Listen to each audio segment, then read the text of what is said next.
The Iron Polygon, Power in the United States. Mencius Moldbug. May 12, 2007. Unqualified Reservations. Narrated by Skeptical Waves. The Iron Polygon, Power in the United States.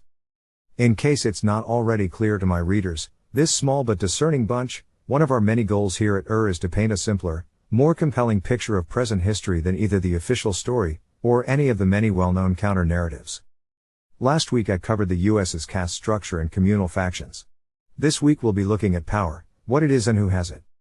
As a formalist, I define power as the ability to change the rules, or to clarify them when no rules exist. In a mature, sclerotic megastate like the US, it can be very hard to see where the power is, because, by historical standards, there is almost no change in the US. But this does not indicate an absence of power. It indicates a balance of power. It means that various forces exerting pressure in various directions cancel each other, at least mostly.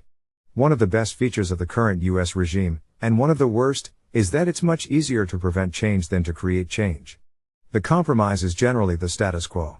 But if some deus ex machina could remove one of the opposing power centers, or point one in a new and unopposed direction, we'd see instant and explosive change.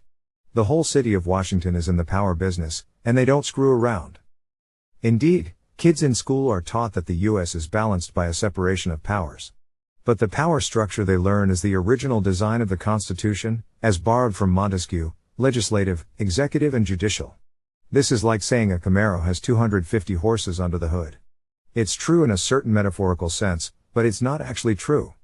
In the same sense, the Roman Empire never thought of itself as anything other than the Roman Republic. By my count, Anglophone North America ex-Canada is on its fifth legal regime. The First Republic was the congressional regime, which illegally abolished the British colonial governments.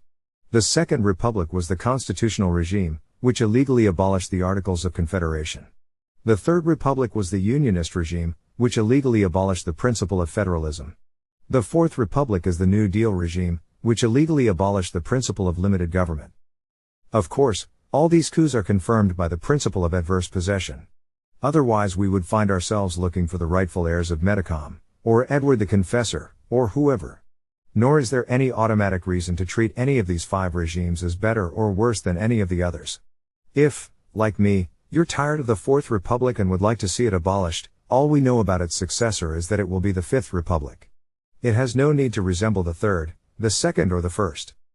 The real legal nature of the Fourth Republic is that, like the UK, it has no constitution. Its legitimacy is defined by a set of precedents written by New Deal judges in the 1930s. These have obscure names like Footnote 4, West Coast Hotel, and Wickard v. Filburn. These precedents establish the Fourth Republic as a universal and absolute government, subject only to a few isolated limitations, which in practice do not matter at all.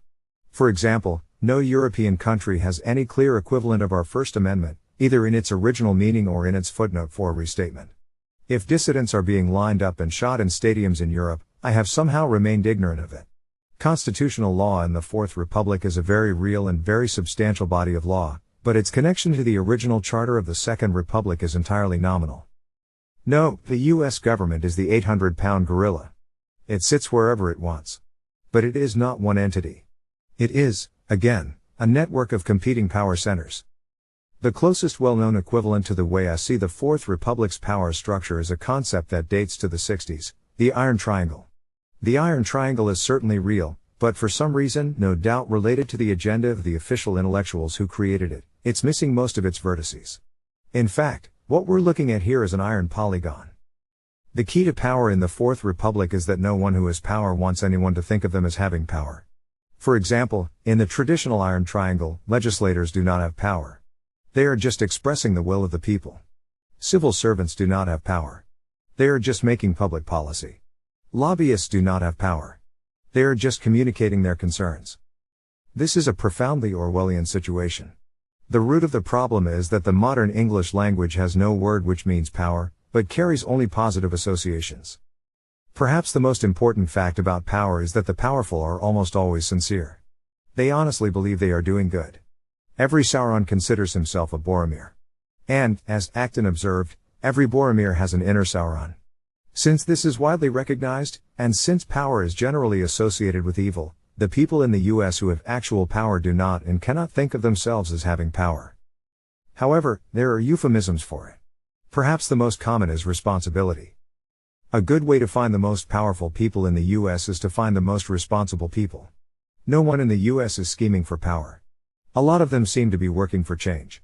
No one in the US is brainwashing the masses. A lot of them seem to be educating the public. No one in the US is ruling the world. A lot of them seem to be making global policies. Having power means you have a choice. Mandelstam's poem on Stalin comes to mind. He sticks out his finger, he alone goes bang. Stalin was certainly one of the most powerful men in the 20th century, if not in human history. Most of us think he was evil. He would probably disagree. But if Stalin had woken up one day and decided that yesterday, he was evil but today he would be good, by my definition of good by definition, he would have used his power to do good. To be, in other words, responsible. The New York Times is a paragon of responsible journalism. It, or at least its journalists, would like us to be concerned about global warming. We can tell this by the fact that they write many stories on the subject. Surely if they didn't want us to think about the subject, it is within their personal discretion to avoid it. They don't. And since many people read the New York Times, many of us are concerned about global warming. But if these same journalists were to wake up, one day, and decide that instead we should not be worrying about global warming, but about black crime or Iranian outrages or the menace of marijuana, they could write those stories instead. Granted, if they just turned on a dime this way, they might surprise us a little. It would probably work better if they gradually phased out the global warming and phased in the black crime. But at bottom, this choice is their discretion, and since we have freedom of the press, no one can stop them. Let's say that to be a major vertex of the polygon, you need two attributes. 1. A vertex must have power, that is, responsibility.